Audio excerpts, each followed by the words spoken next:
शुरू हो पटेल साहब का, उनके बारे में एक दो लाइन है जो आप लोग की जानकारी के लिए देना चाह रहा हूँ।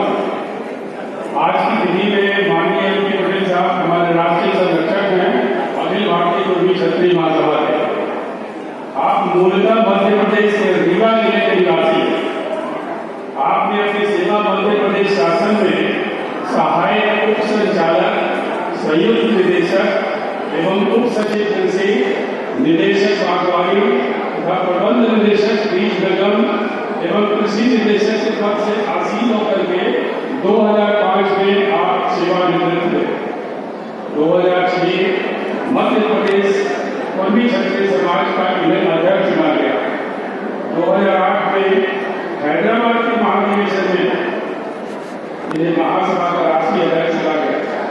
तब से लेकर के अक्टूबर 2022 तक राष्ट्रीय अध्यक्ष पूरी निष्ठा के साथ काम कर रहे हैं।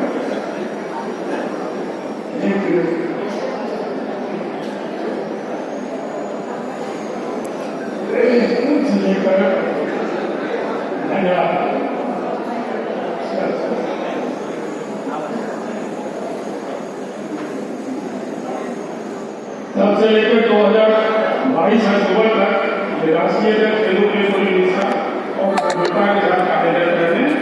देश के अधिकांश राज्यों में कुर्मी समाज के संगठन और एकता के लिए घूम घूम करके महासभा का एक पैसा खर्च किए बिना लगभग 24 राज्यों का दौरा राष्ट्रीय महिला अधिवेशन जो अक्टूबर 2022 में मिर्जापुर में उत्तर प्रदेश राज्य हुआ, उसमें इन्होंने स्वेच्छा से अपने पद का त्याग किया। इसके पश्चात महासभा ने राष्ट्रीय मुख्य संरक्षक के रूप में आपको स्वीकार किया।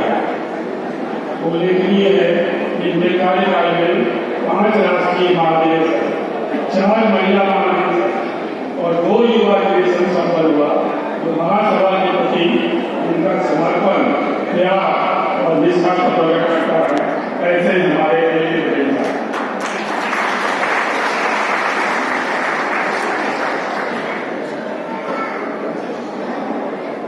नारे लगाएंगे।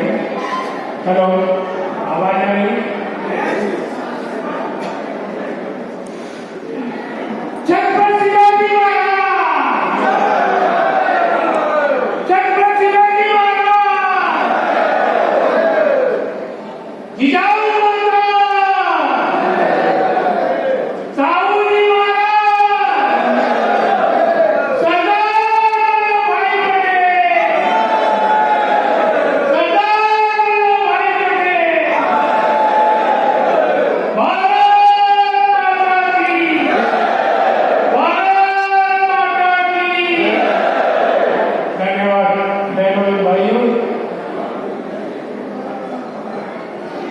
सबसे पहले आज के इस कार्यक्रम में अध्यक्षता कर रहे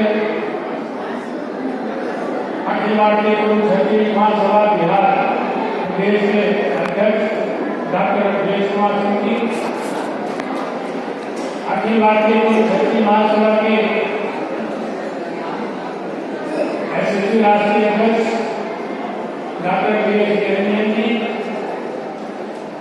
अखिल भारतीय कुर्मी क्षत्रिय महासभा के राष्ट्रीय उपाध्यक्ष आदरणीय सुरेंद्र जी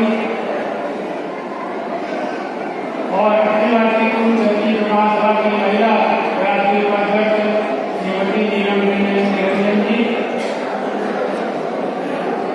खगड़िया विधानसभा के 4 बार रहे विधायक, 5 बार रहे विधायक आदरणीय पन्नालाल जी पटेल जी, आदरणीय हाकिम सिंह जी, वो वाल्मीकि सिंह जी पटेल जी, अखिल भारतीय कुर्मी क्षत्रिय महासभा के राष्ट्रीय कोषाध्यक्ष आदरणीय वीएल वर्मा जी, अखिल भारतीय कुर्मी क्षत्रिय महासभा के मंजा सिंह, राष्ट्रीय संयुक्त सचिव आदरणीय आरएन राय जी और राष्ट्रीय संयुक्त सचिव श्री पशुपतनाथ जी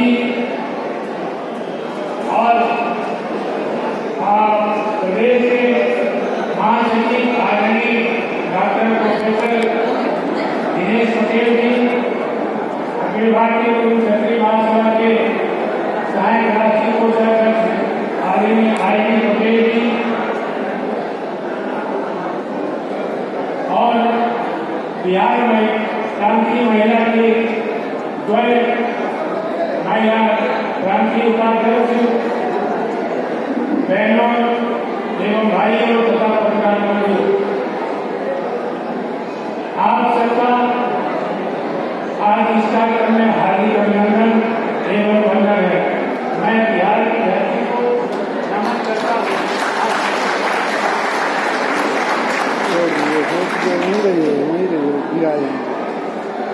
मैं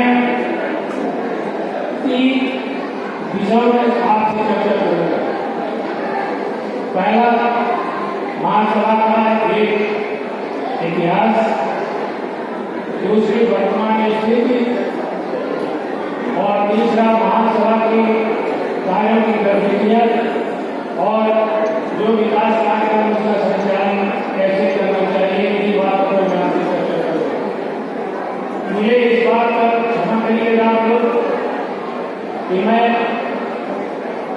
लेट हो जाए यहाँ, उसका कारण है ट्रेन नहीं आई और मैं बिहार भोपाल से बैठा था और जिस ब्रिज में भोपाल से बैठा था उसी ब्रिज में आपके सामने था और मैं सीधे आपके मीटिंग में इसलिए आए बिना टाइम खर्चते हुए और आपके पास चर्चा कर सकता। अखिल भारतीय पूर्व क्षेत्रीय महासभा 1894 की संस्थापित संस्था है। बाबू मीरालाल जी लखनऊ,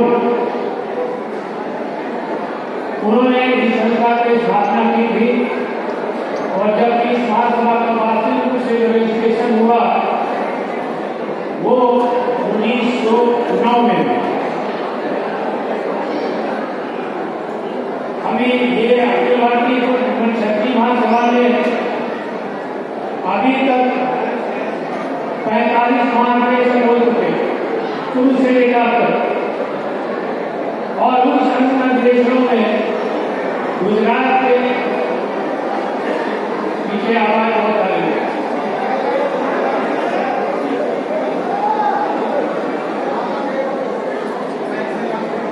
उन महाधिवेशनों में गुजरात के भाइयों ने अध्यक्षता की, महाराष्ट्र के भाइयों ने अध्यक्षता की, आपके कर्नाटक के डॉक्टर मीना वर्मा ने अध्यक्षता की आपके चुनाव में 2009 में और इसके अलावा आपके निवास के दौरान उन्होंने अध्यक्षता की और ऐसे ही उत्तर प्रदेश के बहुत सारे लोग और शंकर साहू जी महाराज, उनकी पत्नी और डॉक्टर पंजाब लाल देशमुख, ये तमाम सब लोगों ने बहुत महासभा की अध्यक्षता की।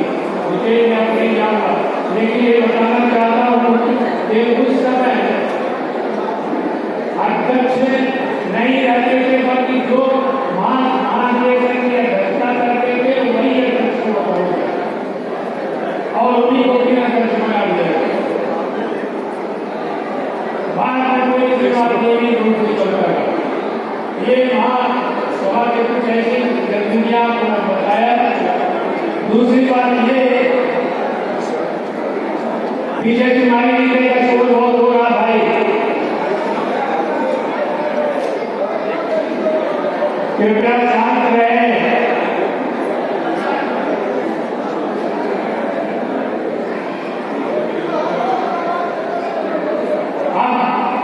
दूसरी बात ये बताना चाहता हूँ आपको कि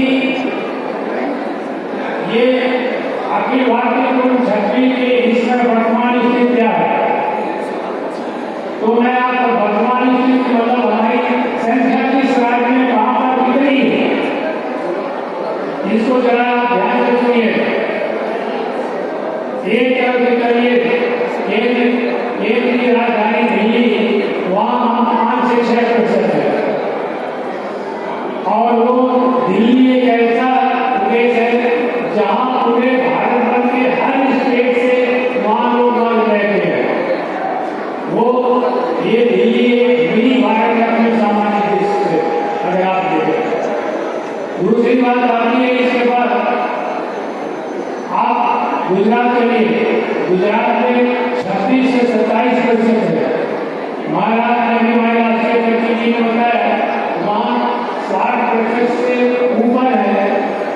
और ये जो आंकड़े मैं आपको बता रहा हूँ वो 1931 और 1951 की जो सेंसस हुई उसके आधार पर जो उसमें जात में गणना हुई उसके आधार पर उसी अनुसार से प्रोग्रेसिव डेटा बना करके फिर इसके बाद अनुपात लगाकर दे दिया गया है। और महाराष्ट्र में अब मैं एक उदाहरण के रूप में बताना चाहता हूँ तो महाराष्ट्र की पॉपुलेशन, टोटल पॉपुलेशन इसमें 13 करोड़, और अगर 13 करोड़ लीजिए और उसका अगर 60% और नहीं तो 50% भी मगर मानिए तो 6.5 करोड़ अकेले एक महाराष्ट्र का हमारा समाज है। चाहे वो शरद पवार जी हो, चाहे देश मुख्यमंत्री हो रहे हैं वो हो, चाहे आपको पृथ्वीराज जी रहे हो, और चाहे चौहान साहब रहे हो, और चाहे वर्तमान मुख्यमंत्री हो, वो सभी मुख्यमंत्री जो है आपने समाज से थे। तो ये इस तरह से महाराष्ट्र, कर्नाटक में हम करीब 36% वहाँ का प्रमुख जो वर्ग देखा जाता है वो गोपाली है, वहाँ 36% हम है। और अगर केरला में चले जाइए, गोवा चले गए, गोवा में चले जाइए तो वहाँ से 18 से 20%। इसके बाद अगर केरल में जाइए तो केरल में हर 4 से 5% है। और फिर अगर यहाँ केरल में तो केरल में क्या बोलते हैं तो कौन सा बोलते हैं? कुडुम्बी। केरल में कुडुम्बी कहते हैं। और जो आपका गोवा है, गोवा में जो बात आती है वहाँ पर दोनों तीनों रहते हैं, महाराष्ट्रियन भी है, महाराष्ट्र भी है, और जो बाहर के लोग आए हैं वो भी है। फिर इसके बाद तमिलनाडु में हम इस समय 21 से 22% है। और वहाँ पर कुरुम्बर हमारा मुख्य लोग है, कुरुम्बर, और बहुत सारी जातियां हैं लेकिन कुरुम्बर चलते हैं। अब इसके बाद आ जाइए आंध्र प्रदेश और तेलंगाना। तो आंध्र प्रदेश और तेलंगाना दोनों प्रदेशों में, तो आप यहाँ देखिए आंध्र प्रदेश में कम्मा कापू नायडू रेड्डी, ये चारों, और यही आंध्र प्रदेश है और यही तेलंगाना, ये दोनों जगह है। और दोनों जगह पॉपुलेशन हमारी 22 से 23% कुछ पॉपुलेशन के आधार पर आती है। आप छत्तीसगढ़ में हर 18 से 20% है। और छत्तीसगढ़ में 27 उपजातियां हैं फिर के, जैसे आप यहाँ है, आप यहाँ कितने फिर के बताइए, कोई कितने फिर के? 7, 10, चलिए 7 ही मान लेते हैं। तो छत्तीसगढ़ में 27 रुपये। अब ये सब फिल्मों के अलग अलग अपने सेंटर बनाए हुए, लेकिन उन फिल्मों को एक साथ जोड़ने के लिए अपनी भक्ति को सच्ची महात्मा के संगठन है जिसके जरिए के तले वो दबाते हुए काम करते हैं। अब इसके बाद आ जाएंगे उड़ीसा में। महाराष्ट्र के बाद उड़ीसा ऐसा एक प्रदेश है जहाँ सबसे अधिक परसेंटेज है। और उड़ीसा में यहाँ 50% है। आप कहोगे ऐसे कैसे हो गए? अरे आप यहाँ पे देखो, आपको पता होगा जितने खंडायत है वो सब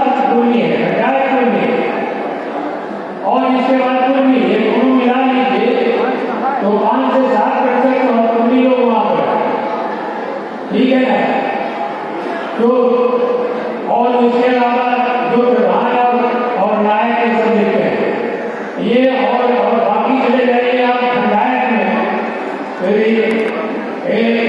जैसे वो भी प्रधानी के हैं, और अगर आप चले गए जान लीजिए कि धरती प्रधान जी अपने ही समाज के पंचायत के भी हैं। अब ये आप यहाँ के बाद बाहर आ जाइए वेस्ट बंगाल, नहीं झारखंड में कैसे झारखंड में हम 29 से 30% है, और कुछ जिले तो ऐसे आपको मिलेगा। झारखंड तो आपका हिस्सा है, आपको पता है कि जानते हैं झारखंड में आपके यहाँ से और देश में क्या है। फिर वेस्ट बंगाल 8 से 10% है, लेकिन झारखंड और बिहार से लगा हुआ पुरुलिया मोकामा और ये पुरुलिया मोकामा और एक जिला और है, वहां पर 37% हम लोग, वहां 37% है। और ऐसे अगर 24% में चले जाइए तो वहां भी हम काफी है, और जितना दूर का काम होता है वहां अधिकांश बिहार के लोग वहां गए अपने समाज से लोगों को काम करें। ये आपका वेस्ट बंगाल की बात हुई। वेस्ट बंगाल के बाद आप आ जाए बिहार में, तो बिहार में तो अभी आपकी जाति की गणना हुई है तो उसमें बहुत कम है, लेकिन हमारे यहाँ आंकड़े के आधार पर 6 से 8% से कम नहीं है। ये हमारी संख्या है बिहार। अब आप लोग चाहे 3% का हो, चाहे 6% का हो, चाहे 5% का हो, कितने बीते हैं आपके साथ बताई गई। अब बिहार के बाद आसाम चले गए, आसाम में हम 7 से 8% है, और कोई नहीं है जो बिहार से, झारखंड से और वेस्ट बंगाल से 200 वर्ष 250 वर्ष पहले चाय बागान में काम करने के लिए उन लोगों को बुला लिया गया था वहाँ काम करने के लिए। वही आज वहाँ पर जितने हैं वो वहाँ पर 5 से 7 से 8% है, और उसमें से 95% 95% उन्नीस करने मिलते। अब आप उत्तर प्रदेश में आ जाइए। उत्तर प्रदेश ऐसा प्रदेश है जो सबसे पॉपुलेशन है, पॉपुलेशन के हिसाब से लगाया अब वहां पर हम 18 से 19% है।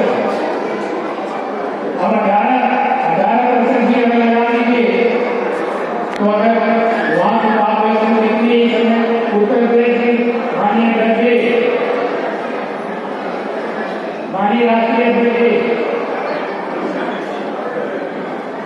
उत्तर प्रदेश की पॉपुलेशन कितनी है, कितनी है उत्तर प्रदेश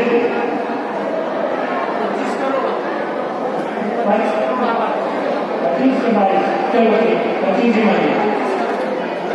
25 बनाने वाले भी मेरे आंकड़े के अनुसार से 22 करोड़ है, लेकिन 22 करोड़ में अगर 18% की निकाल लेंगे तो कितने करोड़ होता है?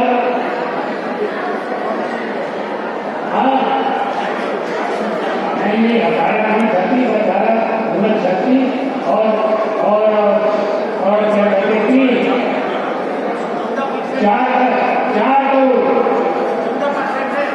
4 करोड़। अभी नया सेंसस हम लोगों ने छापा है, निकाला है, उसके आधार पर 18 से 20%। ये उत्तर प्रदेश। और इसके बाद उत्तराखंड आ जाइए। उत्तराखंड में हम 5%, और उत्तराखंड के हमारे मीटिंग के जो सीएम गंगवार साहब उत्तराखंड में कितनी पॉपुलेशन है? अरे जोर से बोलो। 5 से 7%। अब उत्तराखंड तो आपसे ही, ये उत्तर प्रदेश से ही करते बराबर है। अब उत्तराखंड में भी हमारे सीएम गंगवार साहब ने, मैंने सीएम गंगवार साहब का नाम लिया, उन्होंने काम बहुत किया, उनके साथ उत्तराखंड में बहुत शुरू हो गया। ये उत्तराखंड हो गया। अब आए हरियाणा में स्थानीय कम है और स्थानीय जो है वो मराठा है। हरियाणा में जो स्थानीय है वो मराठा है और उत्तर प्रदेश से उत्तर पूर्वी भारत से जो लोग आप वहाँ गए हैं, इंडस्ट्री में काम कर रहे हैं और इसके बाद वहीं बस गए हैं, वो जनसंख्या वहाँ पर है। इस तरह से वहाँ पर 4 से 5%। अब बाकी प्रदेश जितने हैं, जितने भी प्रदेश है, आप चाहे पंजाब, हिमाचल प्रदेश, जम्मू कश्मीर, ये तमाम प्रदेश और उसके बाद उत्तर पूर्वी भारत जैसे आसाम के ऊपर जितने हैं, चाहे मिजोरम हो, चाहे और तमाम हो, ये इन सब में मुश्किल से 1 से 0.1 से 0.5% की आबादी है अपने समाज। इस प्रकार पूरे देश में आज हम 20 से 22% हैं। 20 से 22% का अगर आप आंकड़ा निकालें 150 से 140 करोड़ में, तो आप अंदाज है 24.28 लगभग 30 करोड़ निश्चित ही हमारी जनसंख्या आगे। अभी डेटा हम कोई इफेक्टिव ऐसा डेटा नहीं है, ये जितने डेटा है वो सब अनुमानित है, लेकिन अनुमान का एक आधार है, इसलिए हम इसको कह सकते हैं। इसलिए आपको इसने बता रहे हैं ये जो चीजें हमने बताया आपको, वो इसलिए बताया कि आपको ये पता होना चाहिए कि आज पूरे देश में हम कहाँ हैं, हमारा क्या स्टेटस है, हम किस रूप में हैं। आप ये जानने की कोशिश करिए और इसको जानने के लिए जब मुझे 2008 में अखिल भारतीय कुल शक्ति महासभा का राष्ट्रीय ध्वज बनाया गया, कहाँ पर, हैदराबाद। तो वहां से आने के बाद हमने एक निर्णय लिया। पहले तो हमने 4 संकल्प लिए कि कभी किसी राजनीतिक पार्टी के सदस्य नहीं